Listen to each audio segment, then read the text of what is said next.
¿Por qué no los dos? And we're live. And we are live.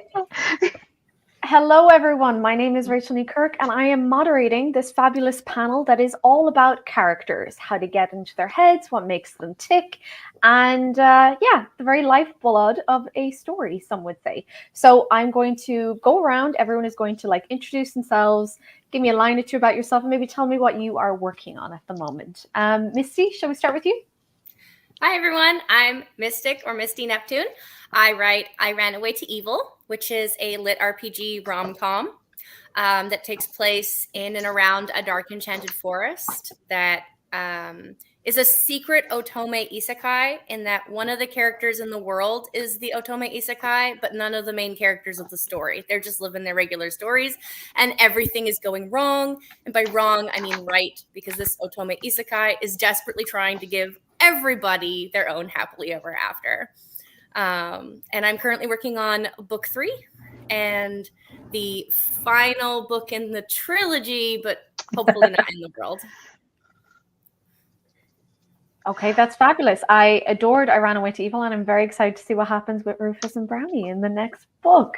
Abby, tell us all about yourself. My name is Abby Goldsmith, author of the Torth series, which is a very dark sci-fi fantasy epic space opera with superpowers and galactic empire world build and a lot of other stuff. So always hard to pitch. These are the characters.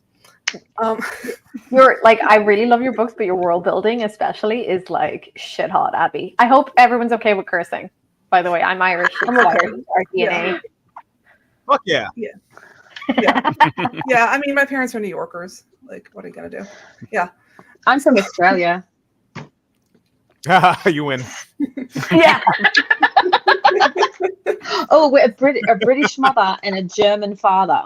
Oh, double. Double So you're very creative with your spells. And how about you, Jay? Who are you? Have you written anything we might have heard of? Is that? Would you? Me? Oh, no, Jay. Katie got so excited. Wait, who? Jay? Oh, sorry. I completely was focused on the comments there. All right. So I'm James Clark. I write Mark of the Fool. Technically wrote. I finished the series a couple of months ago. I also co-write Runeseeker, and currently I am working on book 2 of a series called Oath's Blood and Coin, another progression fantasy series, as well as my next project for Patreon, my next progression fantasy series set in the same universe as Mark of the Fool, I Am Become Death. And very excited about both of those. And I'll pay attention more in the future. It's okay. I'll just pull a seagull on it and just start going, Jay. It's fine. That won't get annoying really quickly. And PT. Oh, me. Okay. So I write Library System Reset. I wrote Somnia Online, which is old now because it was complete in 2020. Wow, right? Hey. And I write Library System Reset, and books 1 and 2 are available on audio and ebook and print, and book 3 comes out in 4 weeks, so that's fun. I'm currently writing book 4. Already halfway through that, so that's great. And I have another really cool idea that I'm excited to start. So voila. And you can find me everywhere. And Something Online was actually my very first lit RPG. And I loved it. So Nice. I love it too. My addiction is your fault. It's your fault, Katie. And Daniel. Yes, hello. I'm Daniel Wisniewski. And I'm a narrator. I read a bunch of these lit RPG books. Currently working on Path of the Celestial Ascension. Just got out of the booth 10 minutes ago after shouting in Trollish. But yeah, aside from that, I've done a lot. I've done Quest Academy, which I have to mention because I know Brian's watching right now. So hi, Brian. You don't have to mention Brian. It's fine. I've done. He gets sad if I don't. But I've worked on a bunch of stuff with a bunch of great people, and I'm very happy to be here. Also, if no one could guess what your job was by how you say your name when you introduce yourself, it's like old school newsreader. Love it. Thank you. This just in, I'm a voice actor. Surprising no one. Amazing. Oh, Brian is here. Oh no. Hi, He's Brian. only picking on me. It's okay. So I'm going to go in reverse order because I like to give people a little bit of a heads up. So Daniel, I'm going to start with you for the next one. Okay. Okay. So my first question, we're going to start off easy. So what is one of your personal favorite characters you have written or worked on, and why? Or is that a hard one? That's fun. One of my favorite characters. I'll give my top 3 for different reasons. One was a character named Glitter Spindle from the Battleborn series by Dave Wilmarth, because he's just so insane, and it's such a fun voice because he's all up here talking like a crazy person the entire time. It's just always fun in the booth with him. And then the second was actually the lead of that series, Max Storm, because it's like that was the first book I felt was like my natural. This is my natural baritone voice to do. And then the third one was from a book called Wizard's Alley by James Haddock. And it was the first book I did full on with an accent through the entire thing of it. It's a Northern English, about 9 hours. And Damn. it's all first person. So I'm just like, this is going to be one of the hardest things I've ever had to do. And it was so rewarding. I loved it so much. So those are my 3. Some of my top 3. I love it. I love it. And I like that they were also different. Yeah. Yeah. Variety. Okay, well, it's really hard to follow up on somebody who can fucking do voices because I can't. Sorry, Okay. Katie. Yeah, I blame you, Daniel. Thank you, most people JD, by do. the way. Anyway, oh really? Okay, I'm an inspiration, I think. Okay, so some of my favorites, maybe.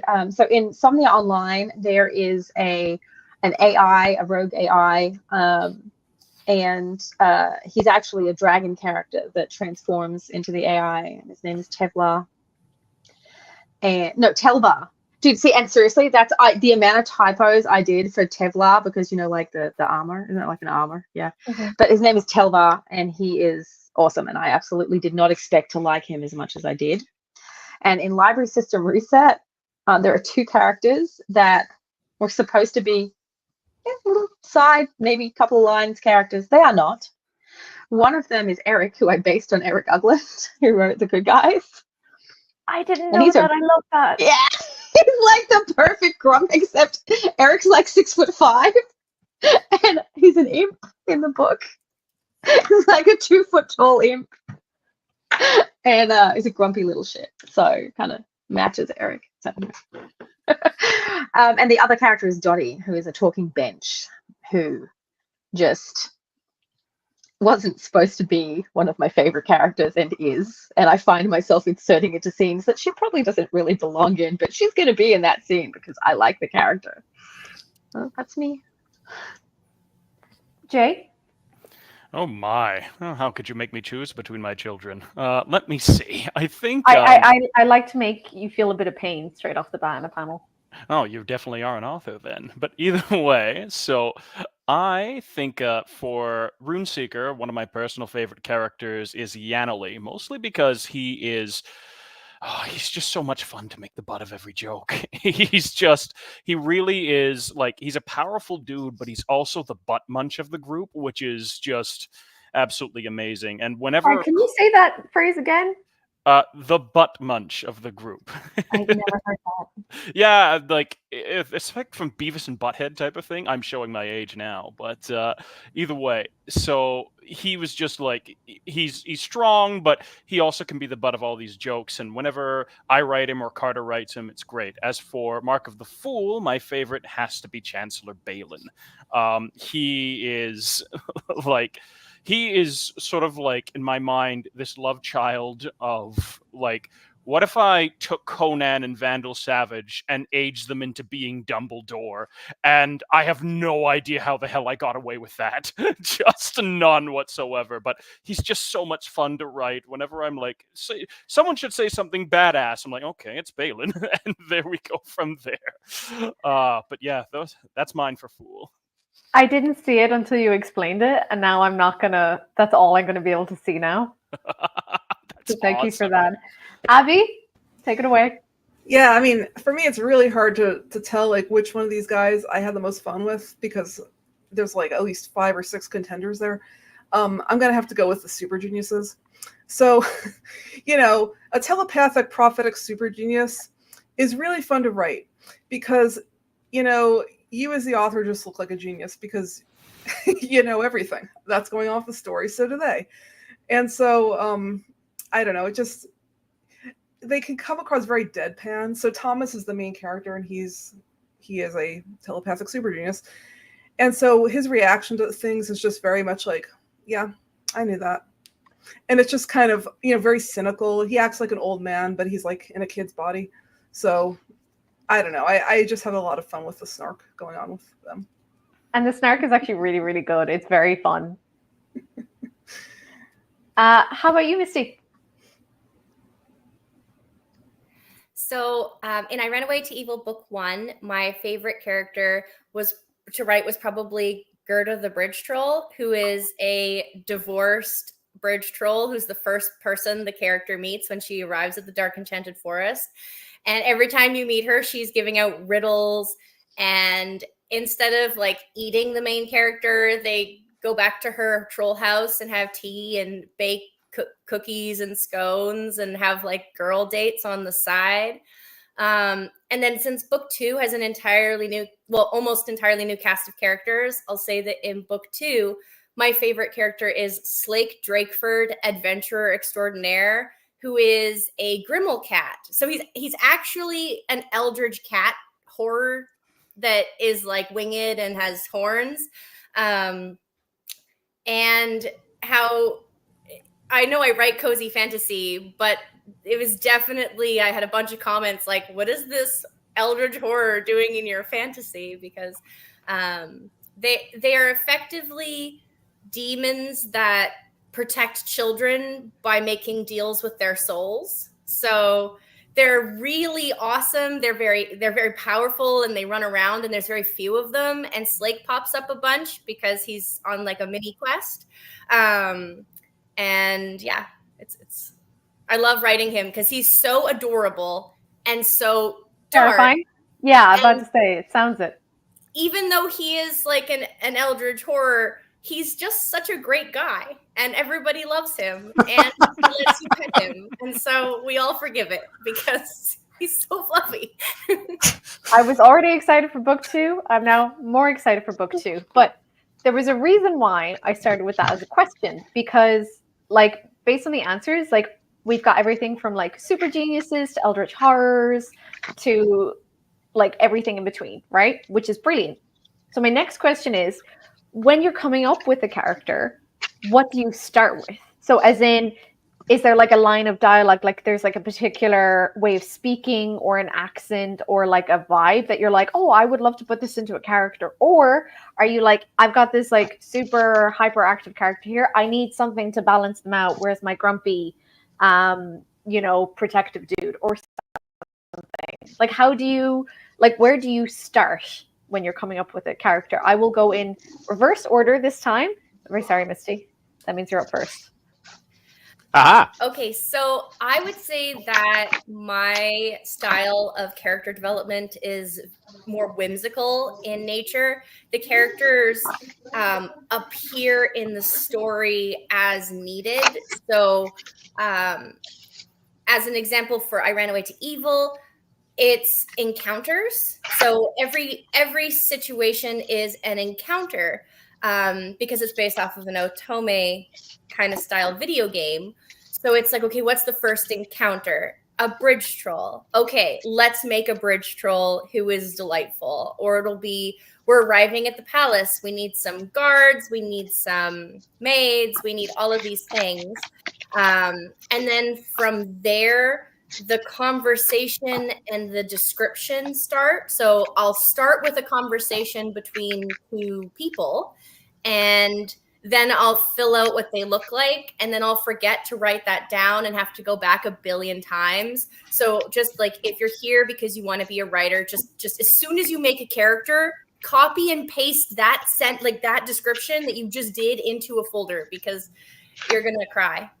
Yeah, my dumbass didn't make a world Bible for my first series. Yeah, don't do that, because I was just doing a final pass on the third book, and I realized I got two people's eye color wrong. Yeah. And this is, yeah. That's why I very often don't give them eye colors. I See? got Gerda's That's the eye other way to color do it. wrong. For the whole second book, Gerda's eye color was wrong. It's too easy to happen. Too easy to happen. How about you, Abby? Yeah, I definitely have a series Bible, and you're right. Everyone needs it. For me, it's all about the character contrast. So, like, Thomas is this deadpan, like 13-year-old going on 100. Then I've got Garrett, who is 100 plus years old, going on 12. He's very immature. So he's a good character, kind of, and he's very energetic and just, he's kind of an optimist. Thomas is a pessimist. So I've got this like kind of striking character contrast going on with them. And I really do like doing that. If two characters are going to be together a lot, I like to have a lot of like weird friction between them. Keeps things interesting. And it helps drive the scene and probably come up with like moments you might not have expected otherwise if it had been two people very similar. So that's very true. Those are some of my favorite scenes. How about you, Jay? So it varies, I find. There are times when I will look at a particular sort of set of characters or a scene, and I'm like, okay, someone like this would do very well here, and it's all very almost pseudoscientific. Other times, they just leap into my head fully formed. At others, actually, Thundar from Mark of the Fool was originally a D&D character I played back in like 2007 and 8, and that game never finished. So I'm like, I'm rescuing you, buddy. You're getting an end. And then sometimes the reasons are just stupid. Like for Grimlock, literally the chapter before he was introduced, or a couple of chapters before, I went, wait a minute, I'm on Royal Road. I can put a fucking street shark into this book and literally no one can stop me.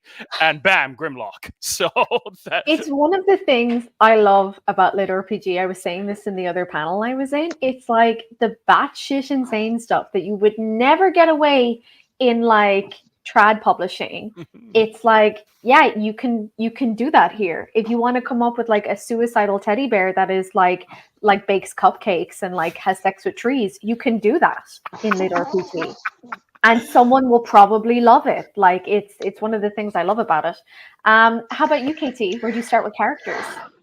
I have a main character and I have a system. My system is often a character as well. I tend to give them personalities. Because you make a lot of like notes by hand of the system. Yeah, I'm kind of insane when it comes to making my notes beforehand. So for my new book that I haven't started yet, I do like I have my world building, like because I need my world in place so I can just start writing the story. But for my characters, I have a main character. I might have a glimpse of a second character. I have my system, and then I start writing, and then my characters like generate. So I knew that I had Quinn and Lynx for Library System Reset, for example, and I knew I had Murmur and Sinister in Insomnia Online. That everything after that is just kind of me writing and going, oh, so the bench she's sitting on is going to be alive now, and it's going to react. And I don't generally know exactly. I know what needs to happen in my story to get where it is, to get to the end, but I don't know how any of that's going to happen, and I don't know who it's going to happen with. So I kind of plants, and I just. Yeah, so Eric, so I'm like, okay, well, we need library assistants, and I was just making up species on a whim, just like, that sounds fucking good. Let's just get some, spider people. They'll be called arachnios because I'm really original like that. And then I'm like, so this is Jim and Bob. They're twin spiders. Okay. So then I'm like, yeah, Eric. Oh, yeah, I like Eric. Oh, I'm gonna base this on Eric Ugland. And then the little shit took over everything. So that's very Eric though. That makes sense. That's like I kind of just tell the story, and there needs to be somebody there, and then I make a character from there. And my names, like I don't go and look for names. I just like go, no, that doesn't look right. Now, oh, I like that one. That's a good name. So I used to work in video games before this, and the amount of shit I got from my fellow teammates about how bad I was at naming things, because I will sit there just making noises to myself until something kind of sounds like a name, Yes. which is not a great way to name things. Like, for anyone listening, I'm going to give you more how not to do it in terms of writing. That's what I offer here. And how about you, Don? Because it's a little bit different for you, because you will also actually, to add one, where do you start? And two, just for you, another level to the question, which do you prefer when you get from an author? Do you like getting a load of detail about, like, this is what they're thinking of in terms of the character voice? Do you like getting minimal so you can, base off the dialogue itself, get a vibe for them? Like, where do you start? Like what's your preference? That's a How do you fun do it? question. Well, first I got to mention, I forgot two voices that I have to mention, because Geneva will be mad if I don't. Clovis from Tokens and Towers, and then also Atex from Path of the Titans, which is finishing up this month. But process, I wrote this down so I didn't forget. I always prefer to start with the character Bible first. Anything and everything that an author can give me, I want to honor that. I don't mind a lot of detail if they don't mind if I don't stick to it religiously. Like, if they give me, I usually ask for 2 to 3 sentences, give me some descriptors, give me some accent notes if you have them. But if you're kind of like, carte blanche, do what you do, then that's fine. Then I go to my second step, which is the in-script descriptors second. So any adjective I find relating to the character, any noun that I find that I think is interesting and how they are described, any verb, like how they say their words, really does influence how I'll speak with certain characters. And then third, it is sometimes just the dialogue. If there's like freedom for a voice, freedom for an accent, or anything like that, I will just read it and keep reading it and see what voice comes out. Like I mentioned before, a past client, James Haddock, he sent me his newest book. He's like, read through it. You feel free for any voice, but take your time because it's first person. So like, figure out how exactly this guy should sound. I trust you, but take your time. So that's pretty much it. You're making me feel bad because Andrea Parsnow is my narrator, as long as KT's for Overdue. Yes. And I sent her 30 pages of a character Bible. And she told me I had sent her the most of any writer ever. I'm so bad when it comes to Andy. I just go, you know what you're doing. Do whatever. There are two responses. No, but also, she took things, but I tried to describe, this is who they are. I don't put in anything describing the voice, but it's also a lot of pages. But like, she's amazing what she does. So every single time, I've loved every single voice she's picked. But yeah, I go the other way. So she's lucky if I like tell her like pronounce their names for her. No, I will say it depends. It all depends on like, especially if you mention in the text that the character has an accent, put that in the character Bible and let the actor know beforehand. You don't want to find out like 80% through recording that they're supposed to be from Boston. Mm-hmm. Yeah, that's not fun. That's not what you want. That's not what you want to find out. Okay. No, so my next question. Hi, just Steve. real quick, Rachel, like for one of my characters, I said she should have an ancient goddess kind of accent. He gave her an Irish accent. The Fae. Listen. I didn't say it. Abby said it. All right. If anyone wants to make assumptions about how I speak, they can. If it happens to be that of a Fae goddess, I won't complain. All right. So thank you, Abby. That's a very good point. Very glad you mentioned that. JD Glasscock says, I'm the same way, KT. I told Wayne, Audible's your thing. Go do you, whatever. Although, got to be honest, I don't listen to Audibles, not even my own. Hey, same, man. I can't either. I have an audio processing disorder, and unless I can see your face, I can't hear what you're saying properly. Thanks. Yeah, well, actually, I was going to ask, actually, this because JD has actually given me a better question. Do you listen to your own Audibles? Because I don't. Mm-hmm. I can't do it. Okay, we'll start with I want to Misty. correct everything. A lot of hands, and I'm enjoying it. So, Misty, do you listen to your own? Okay, so when I was writing my main character, Keith, I definitely was listening to Noobtown, the audiobook by Jonathan McLean. So cried when I found out that he was going to be my narrator. and I listened to the first. There's this rule, unwritten, not followed, whatever rule of you shouldn't listen to your audiobook. And the reasoning I have been told is that when you write a book, it is in your voice, and it remains quite consistent as long as you are being consistent to yourself. But if you listen to the audiobook, you can start changing the way you write to better reflect the audiobook.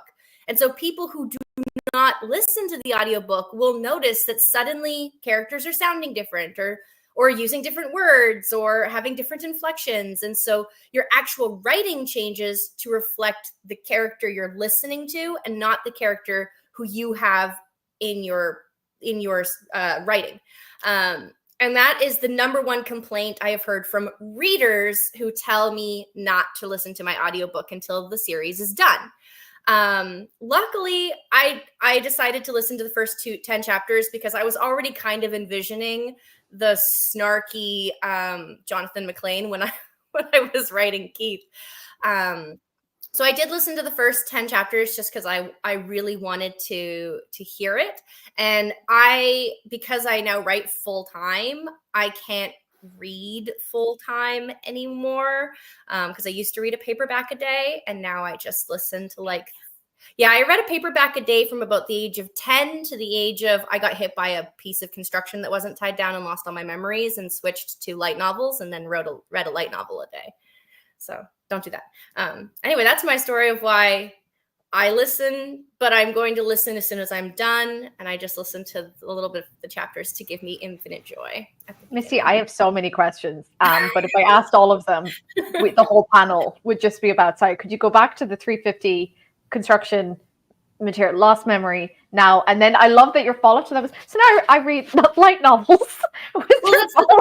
The long story short is I was hit by a piece of construction that wasn't tied down while I was just walking down the street one day.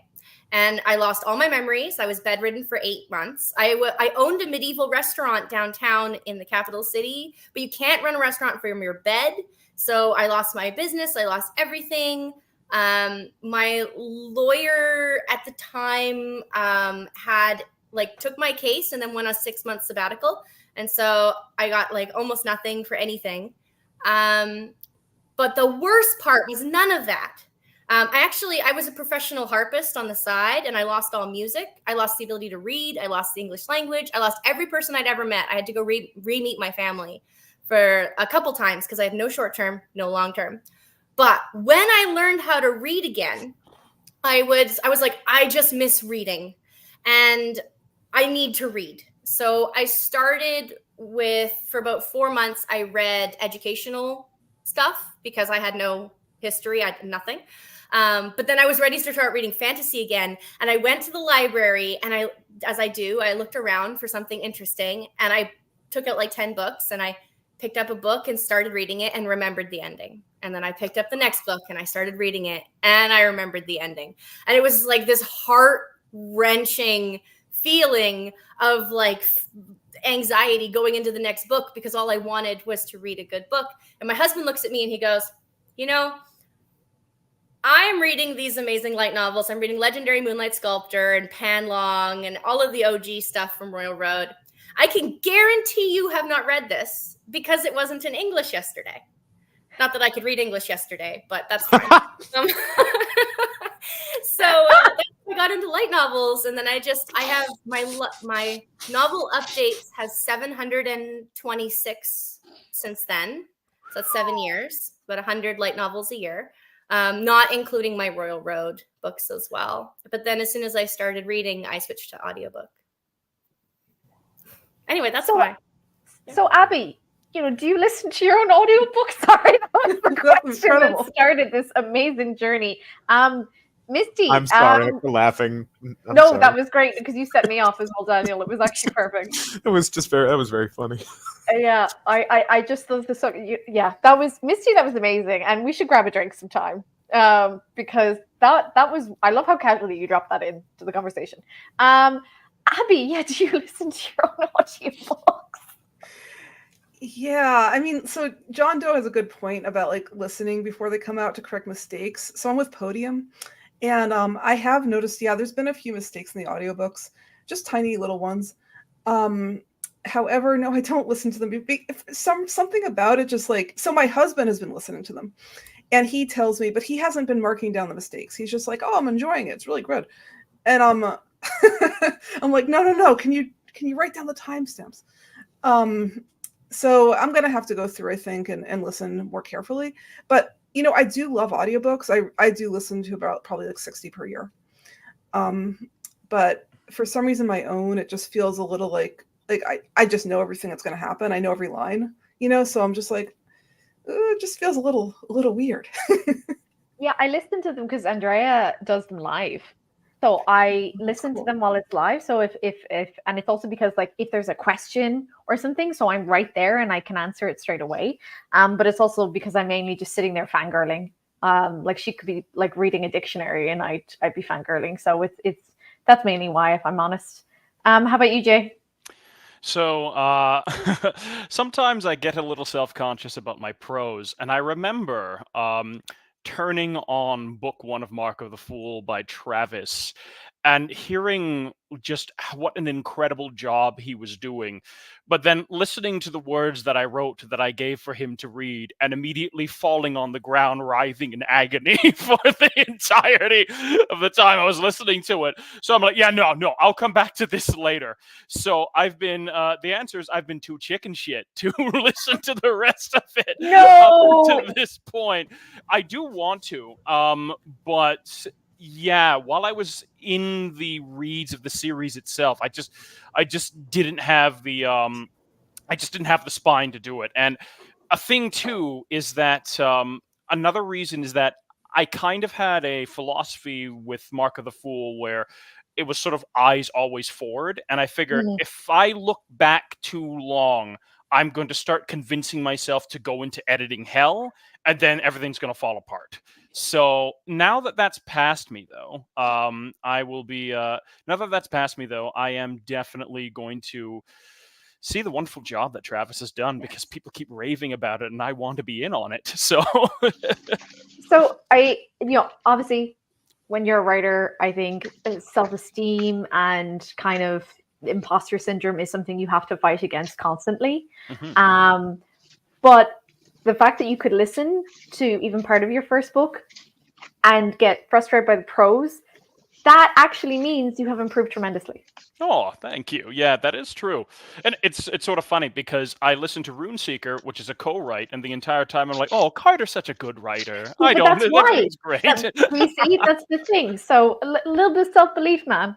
Yeah, exactly. Even the parts that I wrote, I'm just like, oh no, that's all Carter. And then, like, Well, if Carter okayed this, it must be fine. yes, exactly. How about you, KT? Well, I don't listen to my own audiobooks. I also can only jump in for about 5 minutes when Andy is recording because all I do is dissect my prose and want to rephrase absolutely everything. I'll listen until be like a paragraph and I'm like, oh my God, I used the same word variation for like 3 times. Holy crap. How did I get so repetitive? And I will just, I hate it. Plus the amount of concentration it takes me to do that. I can only listen to audiobooks when I've already read the books. So like Dungeon Crawler Carl, I read the book, then I listen to the audio. Otherwise, it will take me like 70, 80 hours to listen to that audiobook because I have to stop it, rewind it, stop it, rewind it. And it's I love Andy's. I did really concentrate when I was picking Andy for Somnia or asking her to do Somnia, please, begging back in 2018. And I listened to Dominion of Blades and absolutely loved her narration. And I asked her to work with me and we never looked back, and I never listened to my audiobooks because I don't want to, devolve into a crying puddle on the floor. So we just... The message I'm taking from this is y'all need to be nicer to yourselves.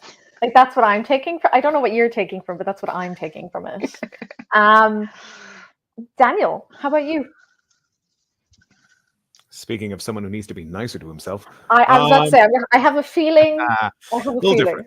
What are audiobooks? I don't listen to those. No, I used to actually never listen to audiobooks. I didn't get Ooh. into listening to audiobooks until I started working in them, just because I found for the longest time the style of narration to be too dry, too couldn't hold my attention for whatever reason.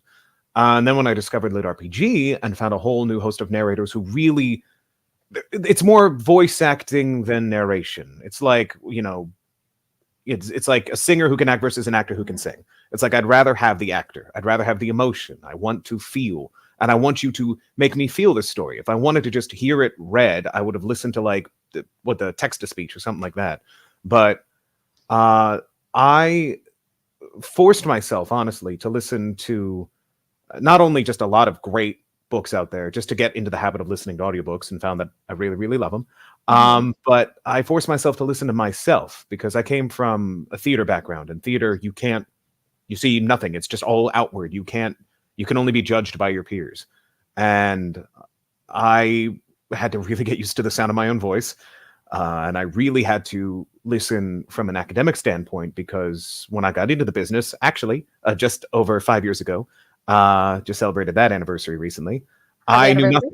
Thank you. I knew nothing about this industry. So I really forced myself to dive into it and really listen to a lot of different books, to a lot of different styles, and to myself over and over and over to see, what am I doing wrong? What can I do better? What am I doing good? And what am I doing well? And yeah, even now to this day, there are some books I cannot go back and listen to of mine, either through cringe or just because they're very emotional. There are some that I'm like, this has been like I'm buried my soul in this Wyvern Academy that I said as Wyvern for like 5 books. Oopsie. But yeah, no, but I do listen occasionally. I buy them to like, it's an easy reference point to find a voice again, rather than go through all my files.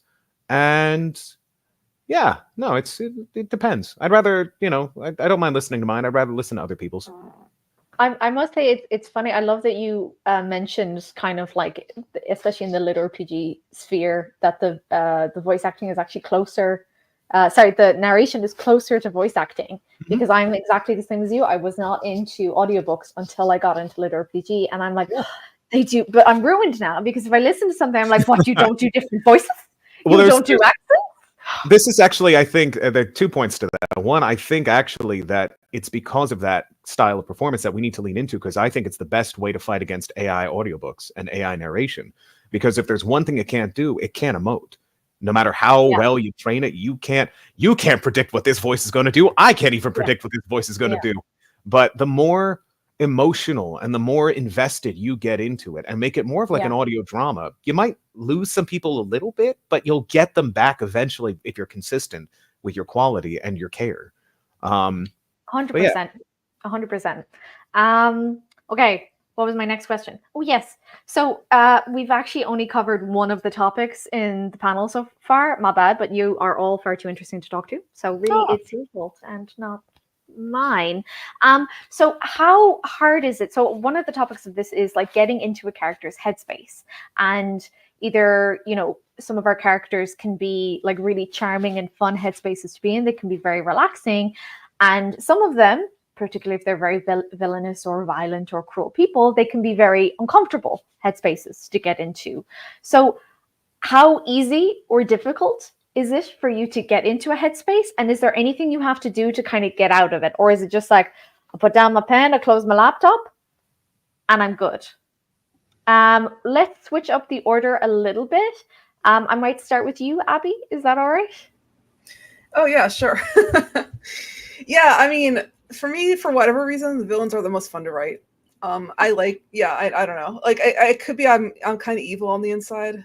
It's very possible. Or maybe it's just like freeing or something. Like, I'm like, okay, I feel like destroying an entire universe today. How would I really go about that? What is like the best approach? How would I do this logically? And how many minions do I need? And, so I'm thinking of the Death Architect, which I was just doing some editing on that scene. She's a telepathic prophetic super genius who has suppressed all her emotions and, just has decided that decision points are problems. She's tired of like other people's decisions, and so she wants to just get rid of all people. So to me, that's just a very fun character to write.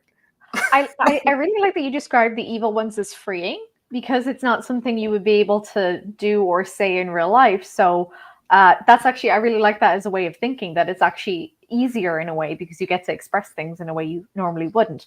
Okay, I might jump around. I might jump to you, Jay. Is that all right? Yeah, that's fine by me. So it depends for different characters, but I find if I have a character that's based off of something that I've encountered either on the news or in my life, like for example, I have some of my villains based off of people I encounter in true crime podcasts and Netflix documentaries and stuff like that. And I tend to go back to my notes on them in order to figure out how to get into their heads. But I tend to find that others, it's just natural. I've played D&D for 20 years, so it's pretty easy for me to like get into the heads of different characters at this point. But I find as well for characters that are more difficult, especially villains, I tend to look for what I like to call their starting point, wherein like everyone is the hero of their own story, often in my opinion. And I look at what in this character makes them believe that they are the hero of their own story. What do they cling to? What is their fundamental thing that makes them a bit off kilter?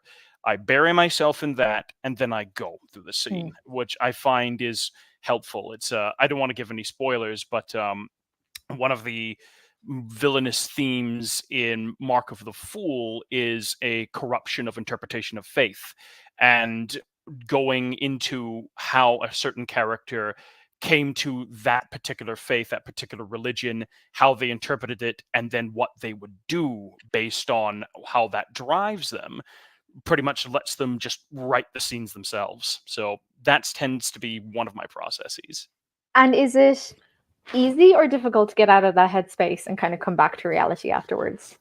Well, I find for the most part, it might be just the D&D experience or how I'm built, but I find at the end of a session, I easily come out of it. There are certain scenes, well, and this is one thing, I tend to avoid writing certain content that would make me feel gross when I'm walking out away from it.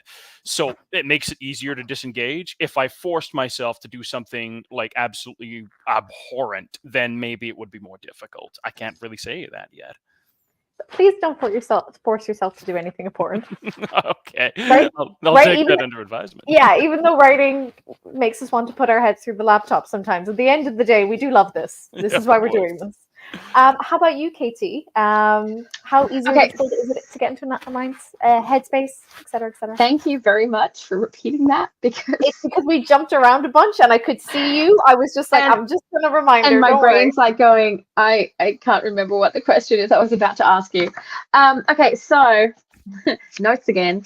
So these are my notes. Okay, so this is library system reset. Okay, so there's a whole heap of world building up the front. And then this is like my notes. If you were at DragonCon, you would have seen these. This is how I write like notes for my like chapters, right? So every single chapter here is actually a different color, because I dictate or I write. Okay, so I actually have to go. You guys plan chapters? Sorry. Yeah, well, if I'm dictating, I need to know what I'm doing. Yeah. That's fair. Because otherwise I'll just be and that'll be half my words. So when I dictate in 10 minutes, I can do about 1,100 words, but there's preparation that goes into that, right? So you have to like know what you did in the chapter before, which is like really difficult for me. So I have to go and reread half the chapter, double check my notes, and then I zone out. That's how I write. I kind of get like in a trance, like I kind of just write. And if I'm typing, then I just kind of stream of consciousness onto the keyboard. And that's why I'm really lucky, because that's also how I dictate.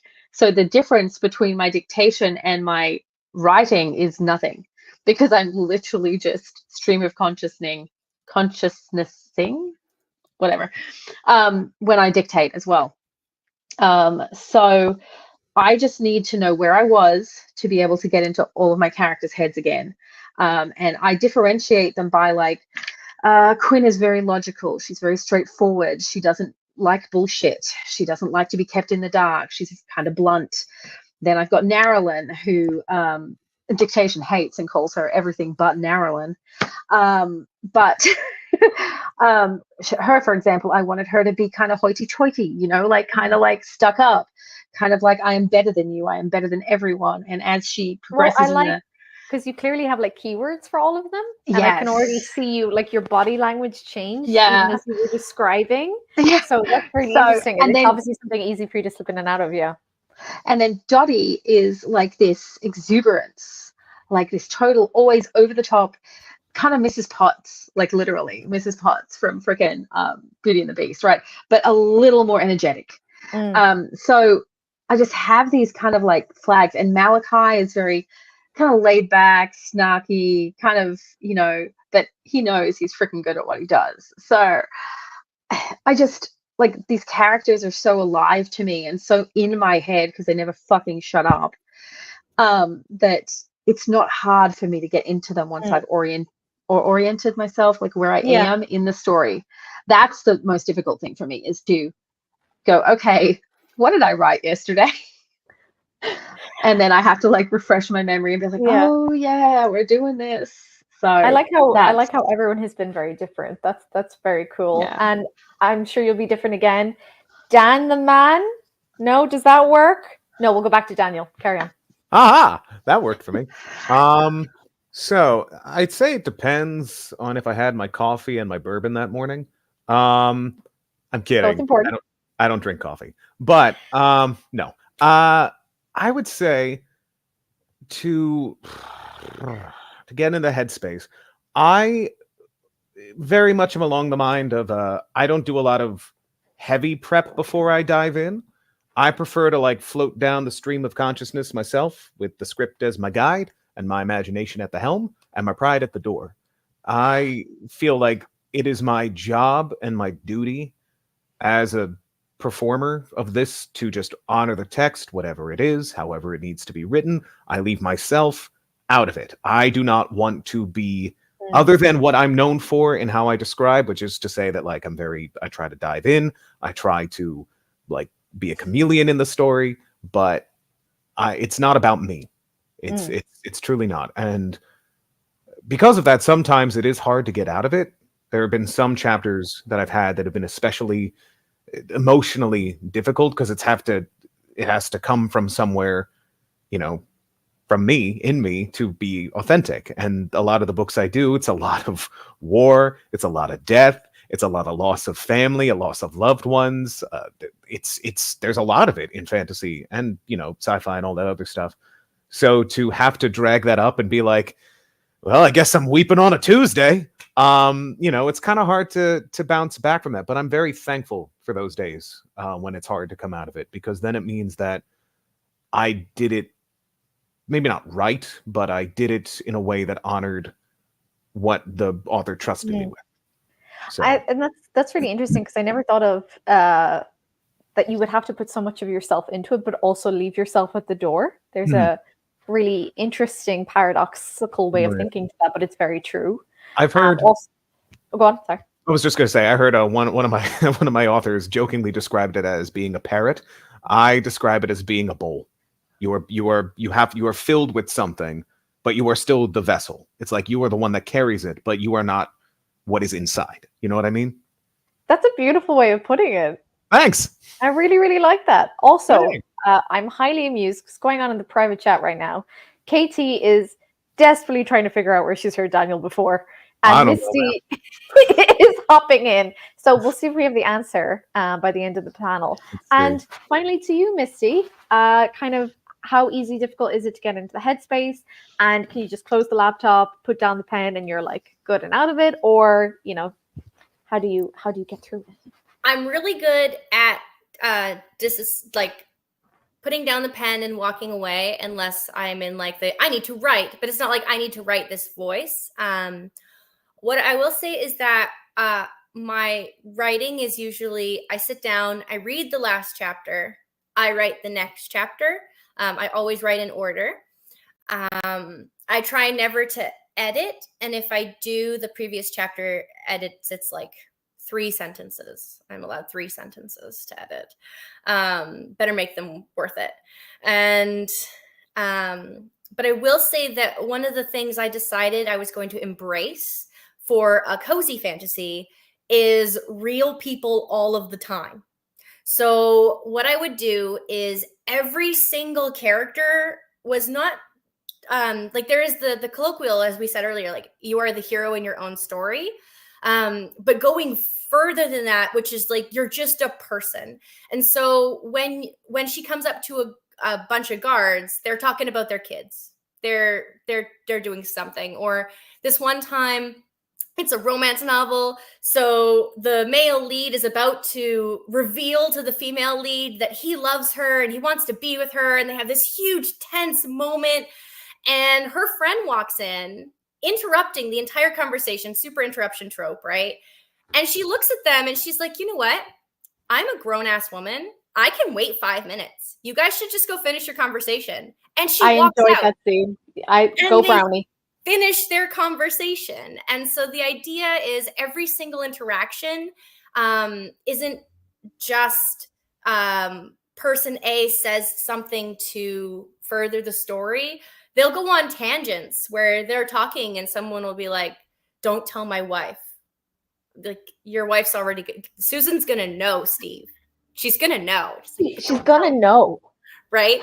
Sorry, it's a And meme. so they're just like, every single conversation is a tiny conversation between characters. I will say that if I haven't written a character in a while, I can struggle to get the same voice every time. So honestly, it takes 8 hours for me to write 500 words in a day because I spend so much time popping back and listening to what that character sounded like in previous chapters or in previous books. I'm like, oh, they had a really good interaction at some point around the middle of book 1. Just like scroll through. Oh, there it is. Okay, that's the voice. Continue on. You got it. Well, that's interesting. There's a lot, so we've got, as long as they know where they are, they can jump right into it. You keep going back and you kind of check up on stuff. Abby wants to murder the universe. Like, that's kind of, what I'm picking up from everyone. Now we've got 8 minutes left. And the reason I mention this is if anyone is listening in right now, I'm sure the entire internet is. If you have any questions, pop them in now. I'm going to ask everyone to very quickly run through who they are, where they can find them, and then hopefully we can do some like rapid fire questions at the end. If there aren't enough questions, I will make something up. So we'll go in the opposite order. We'll start with Daniel. Just who are you? Where can we find you? What are you working on? Who am I? Who am I? I'm Daniel Wisniewski. You can find me at Dan the Voice Man on Instagram and the Twitter and the Threads. I usually post my announcements of what books I do on Instagram, preferably, or Facebook. I'm currently working on the Path of the Celestial Ascension series. After that, I will be diving into Quest Academy 3, and then also Crystal Core by David Burke, and a bunch of other things, all through Audible. Check it out today. Fabulous. And again, I love the newsreader. That was perfect. That was perfect. Also, I love Dan the Voice Man. Thank you. I had to fight for that name. Again, another story. Everyone needs to stop dropping interesting stories, okay? Because it derails me. Okay, KT, you're up next. What am I doing? Who are you, and where can we find you? You're all good, love. You're all good, love. Katie Hannah. Yes, my name is Katie. Just putting that out there. And you can find me on Facebook, Patreon, Roll Road under Erithian, and Instagram. And I've attempted to start a TikTok, but it's not very good. So, and sorry for blowing my nose with the mic on. Sorry. Library System Reset. The book 3, Rebound, is coming out in 4 weeks. So, yay! Jay the Jacobite. Sorry, I was trying to come up with a thing like that, man. Jacobite doesn't work. Carry on. Sorry. My name's an easy rhyme. I'm sorry. It is. It is. Yeah. So, you can find me on Amazon. Mark of the Fool and Runeseeker are both on there. You can also find them both on Audible. Travis Baldry for Mark of the Fool and Ralph Lister for Runeseeker. You can find me on Patreon, though that is currently paused while I'm getting my next story all ready to go, which should be partway through November. And yes, I also have a Facebook group, JM Clark. So that's me. Okay. I thought of a rhyme. You could be Clark of the Mark. Yo! Yes, Clark of the Mark. That was good. A whole panel of writers, and it took the voice actor to think of the rhyme. Listen, there's a reason we write it down and we don't say it out loud, okay? We need time to be smart, okay? Abby. You can have that one for free, JM. Thank you. I'll take it. Yeah, I'm Abby Goldsmith, and you can find me with abbygoldsmith.com. I have a Patreon, which is also Abby Goldsmith, and I'm working on a new series on there, calling it Self-Made Wizard for now. It's going to be epic fantasy. And I write about a chapter a week. I post every Sunday. And I am on Royal Road as well as Abby Babel. However, that's on hiatus right now. Yeah, Amazon, Audible, and all that. Fabuloso. I'm sorry, it's the cold medicine. Misty. Hi. So I am on Amazon, and you can order me in bookstores. And I do have www, because it's broken. If you don't put www, it won't work. www.lazydragonbooks. And I'm Misty Neptune on Linktree, and I have a TikTok with Misty, all the socials, Misty Neptune. And yeah, and I'm on Royal Road writing book 3. I just stubbed book 2, so because it's coming out November, I think 12th, and yeah, I'm excited. Okay, so we've got 4 minutes, so I'm going to try and rapid fire some of these questions. The first and most pressing one is, Daniel, what is in the drawers behind you? This is my air conditioner. These are the switches. It's my apartment. I don't have a proper desk, so my booth is a closet. I talk here. This is my go-to seat always. Yes, you can see my watch is in the background, and also an award I got for being a cool voice actor. But that's being hidden by the shades. So there you go, Brian. Now you got the mystery. I am on a bed with 3 planks of wood, a tin of paint, and on top of the tin of paint is my laptop. Damn. Yeah. I am very sophisticated. I once had a desk made of orange juice crates and a big plank of wood, and my old Dell 98 computer sat on that. I could only play The Sims Hot Date, and that's it. Damn, they had Dell 98 back in the 80s? Well done. I'm sorry, I'm poking fun. Okay, Misty, I think, wins for the coziest setup because she's got an hoodie and a couch. Okay, next one. Maybe like 2 lines each. Robert, rapid fire. Do you ever find yourself taking on the characteristics in real life of a character you've been writing or narrating? Robert, that is a great question. I wish I had thought of it. Let's start with, which way did I go last time? Oh, wait, Katie's excited. Katie, go. Yes. No. Do you know why? Because every single one of my characters has something from me in it. Some of them are claustrophobic. Some of them are scared of heights. Some of them don't like crowds. So yeah, I always put a piece of me in my characters to help me relate to them more. So no, I do not. There you go. Thank you. Okay, well, we throw the order out the window. Misty. I did something similar. A lot of my characters have a little bit, especially the main characters have a bit of me. I have found that as long as I'm writing it, no. If I'm doing LARP or anything like that, yes. So I have to be careful, but I can separate over. I love that you LARP. Clark the Mark. Yo, Yay. I'm gonna keep that. Clark of the Mark. Clark of the Mark. So, Clark of the Mark actually does not have that happen to him very often. Though some characters have bits of me in them, and they just naturally live through me since we're all like one unit anyway, mentally. So there we go. The one brain cell is being passed around. Exactly. Yeah. Half a brain cell, really, but well, I didn't want to be mean, you know. Daniel. Yes. Not really. In the sense of just that if there's a cool voice for a certain character trope that I want to just like hide away in my toolbox, or if there's like a hey, that's an accent I didn't know I can do, so let's throw that in the toolbox. But then only to use it as a base to start another character, and then let that character evolve how they are. But typically, no. Abby?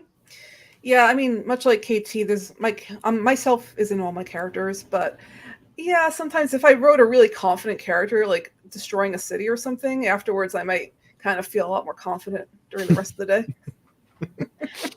The one where I knew I was in too deep is when I was about to fail a set of leg presses at the gym, and I literally heard the villain yelling at me in my head to finish the set, and I did it.